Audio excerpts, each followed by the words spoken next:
Hello students, welcome back to your channel. तो last time हमने शुरू किया था यूनिट 8 बिजनेस स्टडी का, और आज मैं इस यूनिट को कंप्लीट कर दूंगा। इसी के साथ हमारे 8 यूनिट मेरे बच्चे कंप्लीट हो जाएंगे और सिर्फ 2 यूनिट रह जाएंगे। एंड आई प्रॉमिस इस वीक में मैं वो भी कंप्लीट कर दूंगा। तो विदाउट वेस्टिंग टाइम आइए शुरू करते हैं यूनिट 8 पार्ट 2।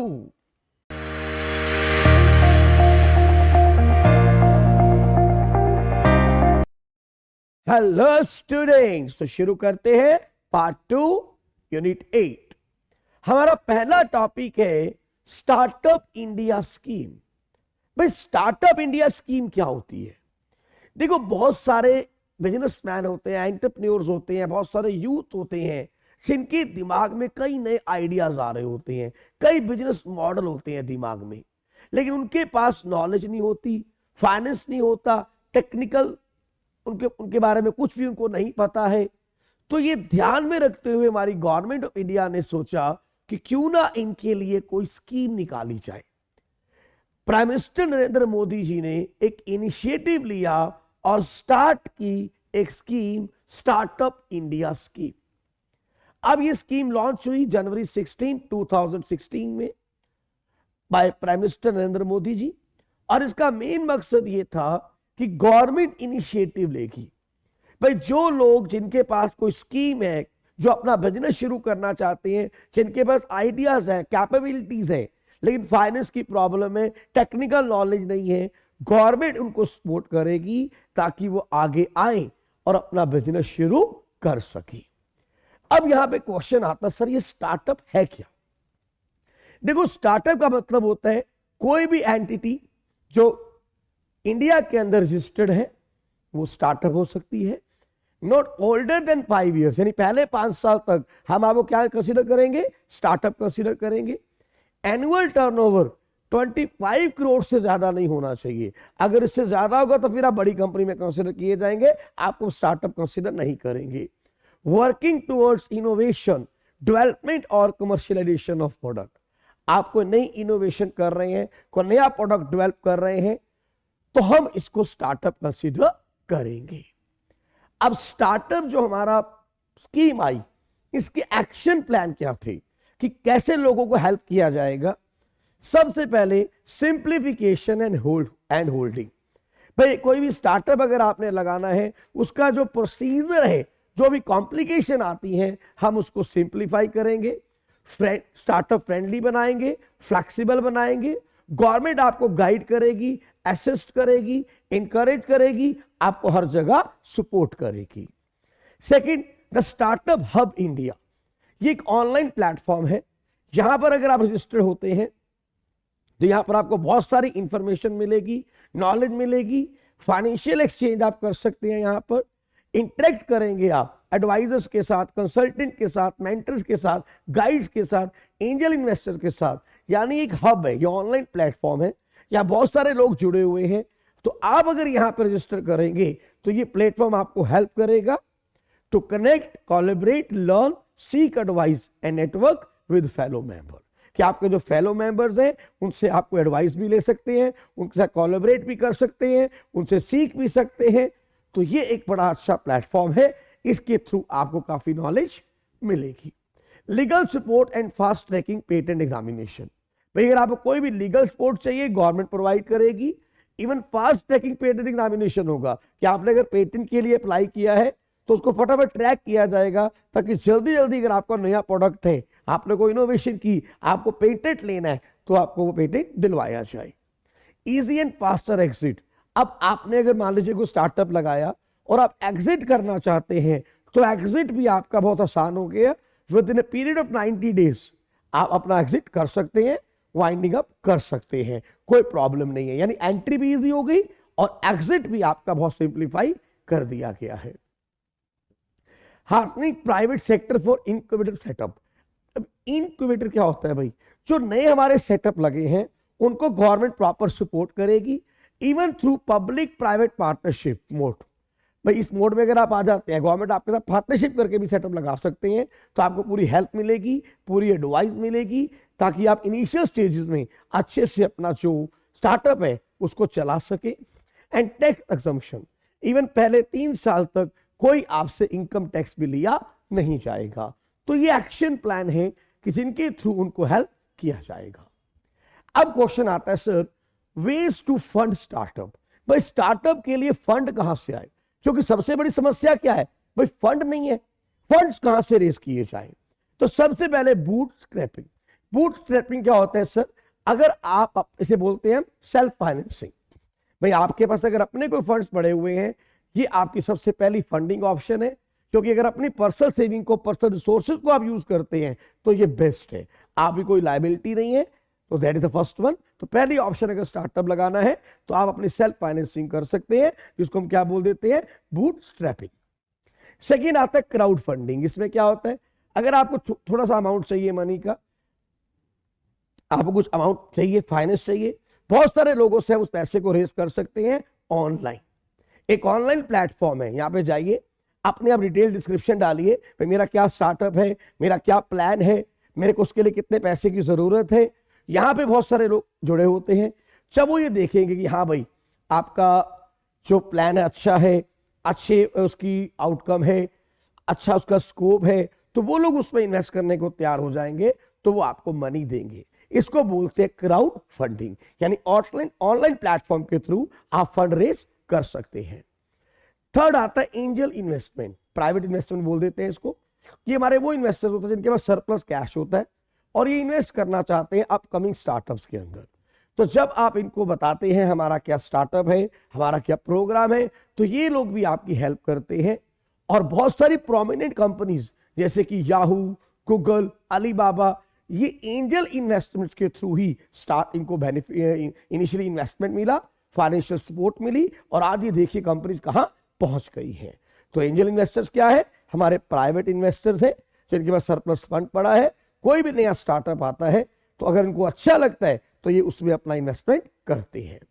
फिर आता है वेंचर कैपिटलिस्ट, ये प्रोफेशनली मैनेज फंड्स होते हैं। वेंचर कैपिटल क्या होते हैं सर, प्रोफेशनली मैनेज फंड्स हैं who invest in companies that have huge potential. भाई अगर आपको बहुत ज्यादा इन्वेस्टमेंट चाहिए तो उसके लिए वेंचर कैपिटल है। ये प्रोफेशनली लोग होते हैं जो आप इन्वेस्ट करते हैं अगेंस्ट द बिजनेस इक्विटी। मतलब अगर अपना स्टार्टअप लगाते हैं तो आपकी इक्विटी के अगेंस्ट ये आप यहाँ पे इन्वेस्ट कर सकते हैं। आपके पूरे उसको ऑर्गेनाइजेशन को इवैल्यूएट करेंगे, पूरे आपके स्टार्टअप को इवैल्यूएट करेंगे, इनको लगेगा अच्छा स्कोप है तो ये इसमें इन्वेस्ट कर सकते हैं। Then business incubator and accelerator, sir ये अर्ली जो स्टेज हमारे बिजनेस होते हैं sir, they can consider incubator and accelerator program as a funding option। Sir इन प्रोग्राम को यूज करते हैं।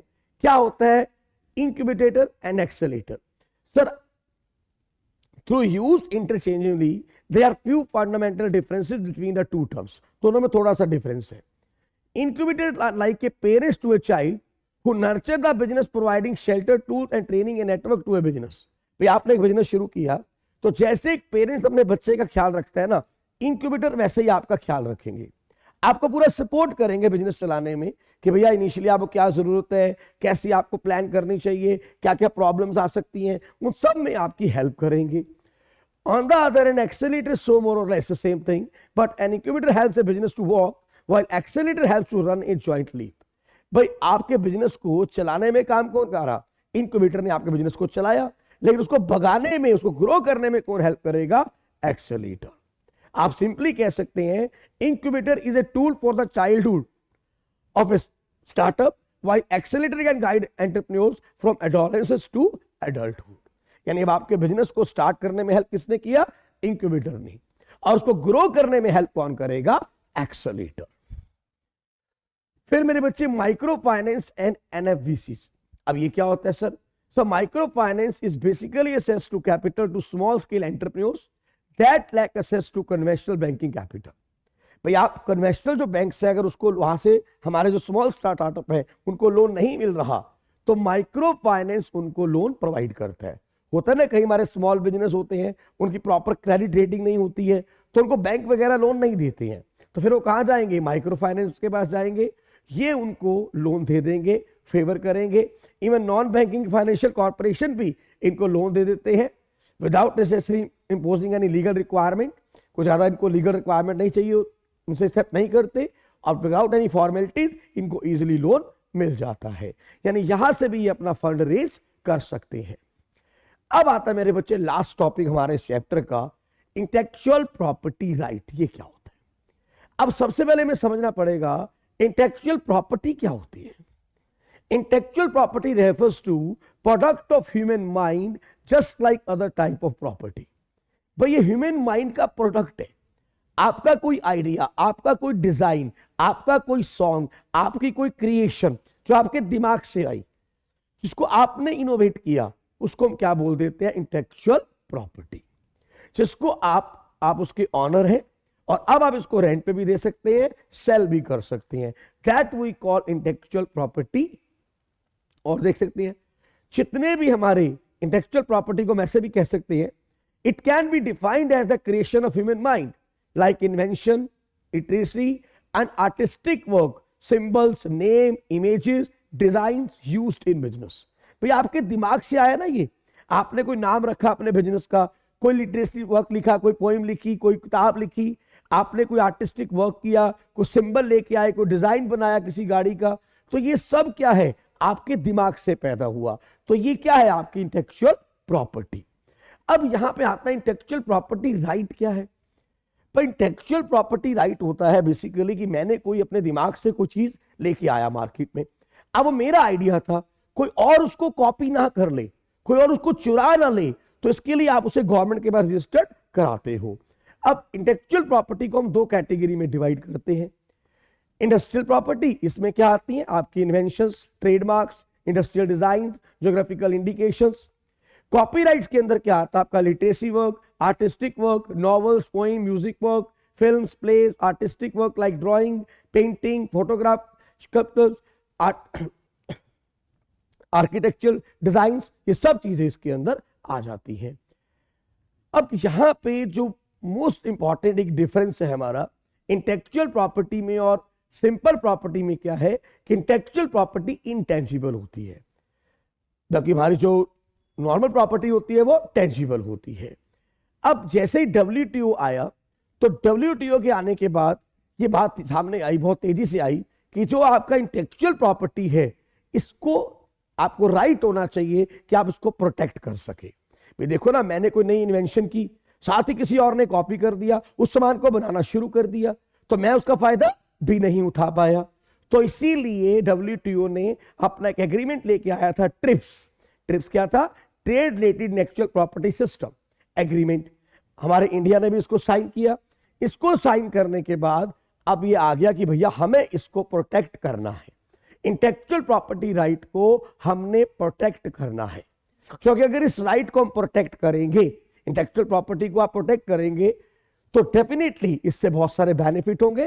Benefit number 1, it encourages creation of new path breaking inventions such as cancer cure medicine. भाई definitely जब हम इनको protect करेंगे तो नई इन्वेंशन के चांसेस बढ़ेंगे ना, अदरवाइज तो इन्वेंटर बेचारा डिस्करेज हो गया, उसको लगता है मैं कोई नई चीज लेके आता हूं, साथ ही सामने वाला कॉपी कर लेता है, तो वो लोग इनकरेज होंगे। It incentivize inventors, authors, creators etcetera for their work. Definitely उनको इंसेंटिव्स मिलेगा।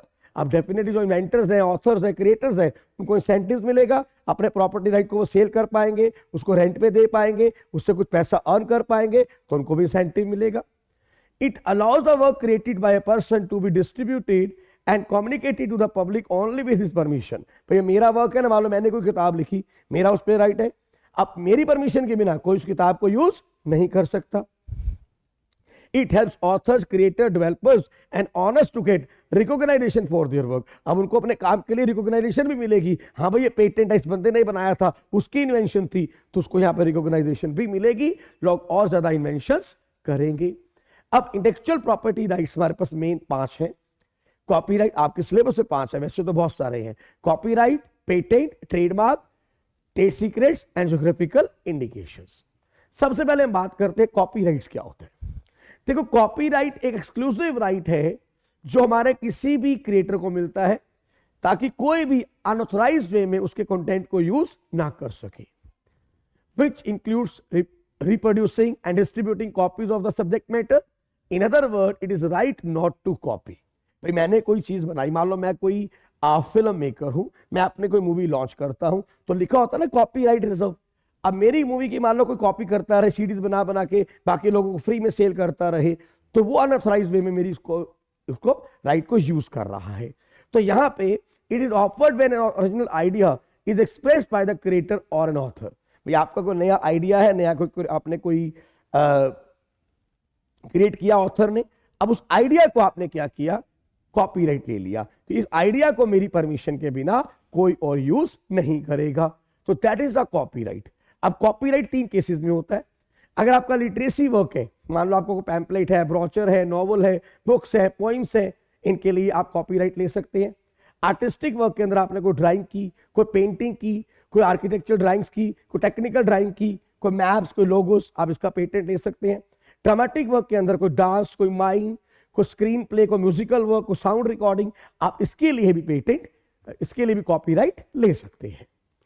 फिर आता है हमारे पास ट्रेडमार्क। क्या होता है सर? ट्रेडमार्क होता है it is any word, name और symbol that lets us identify the goods made by individual, company, organisation etcetera. आप देखते हैं नाइकी का नाम लिखा होता है, साथ में एक टिक होता है, तो क्या है ये उसका ट्रेडमार्क। नाम भी है, सिंबल भी है, जिससे हम नाइकी को आइडेंटिफाई कर रहे हैं। तो जब एक कंपनी अच्छी स्टैब्लिश हो जाती है, अपने नाम को, अपने सिंबल को वो रजिस्टर्ड करा लेती है, तो वो क्या बन जाता है? ट्रेडमार्क। ट्रेडमार्क एक लीगल टर्म है। कोई भी ब्रांड जब गवर्नमेंट के पास रजिस्टर्ड हो जाता है, हम उसको बोल देते हैं ट्रेडमार्क। याद रखना, सारे जो ट्रेडमार्क है वो ब्रांड होते हैं, लेकिन सारे जो ब्रांड होते हैं वो ट्रेडमार्क नहीं होते हैं। ट्रेडमार्क उसी को बोलते हैं जो ब्रांड आपने रजिस्टर्ड करा लिया, उसका नाम, उसका सिंबल, ताकि उसे कोई और कॉपी ना कर सके। अब ट्रेडमार्क हमारे पास 2 तरह के होते हैं, conventional, non conventional. Non conventional trademark कैसे होते थे? Words, colour, combination, label, logo, packaging, shape of good, ये हमारे कन्वेंशनल ट्रेडमार्क है। नॉन कन्वेंशनल में जो आजकल लेटेस्ट चल रहे हैं, tangible sign like colour, shapes, moving images, hologram and intangible sign such as sounds, smell, taste, texture, ये हमारे नॉन कन्वेंशनल ट्रेडमार्क है। कुछ एग्जांपल ले सकते हैं नॉन कन्वेंशनल ट्रेडमार्क का, जैसे कोका कोला बोतल की जो शेप है, शेप ऑफ कोका कोला बोतल, इन्होंने इसका क्या कर रखा है? ट्रेडमार्क ले रखा है। कोई अब ऐसी बोतल नहीं बनाएगा इस डिजाइन की। Roar of the MGM lion, तो उनकी जो आवाज है उसको भी उन्होंने ट्रेडमार्क ले रखा है, कोई और उस आवाज को नहीं यूज करेगा। देन आता है ज्योग्राफिकल इंडिकेशन। अब इसमें क्या होता है? सम टाइम कुछ आइटम ऐसी होती है ना जो उसकी ज्योग्राफिकली एरिया से जानी जाती है। हाँ भाई, ये आइटम इस जगह से बिलोंग करती है। बनारस के हम कहते हैं ना, बनारस की साड़ी बड़ी मशहूर है ना, वो कश्मीर के कश्मीर के एप्पल बड़े फेमस होते हैं। तो ये क्या है? वो इंडिकेशन है, क्या ज्योग्राफिकल इंडिकेशन है। हम किसी आइटम को रिकॉग्नाइज करते हैं ओनली थ्रू दैट ओरिजिन, कि वो उसका ओरिजिन कहां से है, किस जगह से वो है, वहां से उसको जाना जाता है। तो सम टाइम हम ज्योग्राफिकल इंडिकेशन भी ले लेते हैं। जैसे एग्जांपल ले सकते हैं, देखिए यहाँ पे, जैसे तेजपुर की लीची, दार्जिलिंग की टी, फिर उसके बाद आगे चले तुम्हारा कश्मीर का पश्मीना, ठीक है, बासमती राइस, मकराना मार्बल, क्या है ये? इनकी इंडिकेशन है through their geographical area of origin. तो आपने इसके लिए भी उसको रजिस्टर करा दिया कि भैया ये हमारे अलावा कोई और यूज नहीं करेगा। कुल्लू शाल सिर्फ हम यूज करेंगे जो कुल्लू से आ रही है, और कोई इसको यूज नहीं करेगा। फिर आता है इसके अंदर patent. Patent intellectual property right है which protect the scientific invention which shows technical advancement over the already known product। जो टेक्निकल चीजें होती है ना, उनके लिए अक्सर क्या लिया जाता है? Patent. A patent in exclusive right granted by the government which provide the exclusive right to exclude all other and prevent them from making, using, offering for sale, selling or importing the invention। भाई आपने कोई technical कोई चीज कोई invent की, तो government आपको right they रही है कि आपकी परमिशन के बिना कोई और इसको यूज नहीं करेगा। That is the patent. An invention is patentable only when the following conditions are met। अब याद रखिएगा, एक इन्वेंशन को पेटेंट कब मिलता है? Number 1, it must B new. भैया आपने को नई इन्वेंशन की, पहले नहीं होनी चाहिए, तो पेटेंट मिलेगा।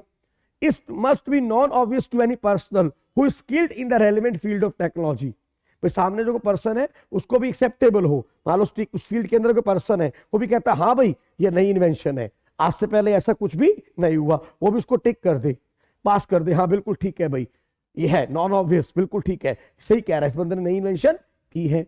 Finally it must be capable of industrial application, उसको इंडस्ट्री के अंदर हम यूज कर सके, कैपेबल ऑफ बीइंग यूज्ड और manufacture in the industry, ultimately वो जो इन्वेंशन है उसको हम इंडस्ट्री में यूज भी कर पाए, उसको मैन्युफैक्चर कर पाए। And it can be only file to get right over invention and not discovery. याद रखिएगा पेटेंट सिर्फ इन्वेंशन के लिए मिलता है, डिस्कवरी के लिए नहीं मिलता। देन आता है हमारे पास द ऑब्जेक्टिव क्या है सर पेटेंट का। सर पेटेंट का मेन ऑब्जेक्टिव है हमारा जो साइंटिस्ट है उसको इंकरेज किया जाए कि मैंने इनोवेशन की तो थोड़े टाइम के लिए मेरे को जब तक मेरे को पेटेंट मिला है मैं उससे बेनिफिट ले सकता हूं।